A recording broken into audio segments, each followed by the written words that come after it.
door. I saw the flickering shadows of love on the line. She was my woman. Asked she to see me and watching when I'm in my mind.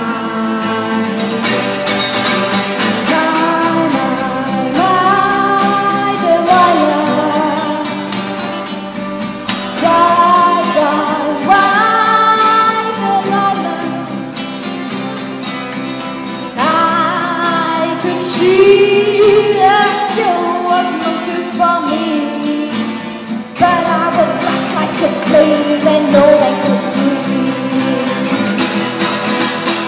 After the day when that man moved away, I was waiting. I crossed the street to her house and she opened the door. She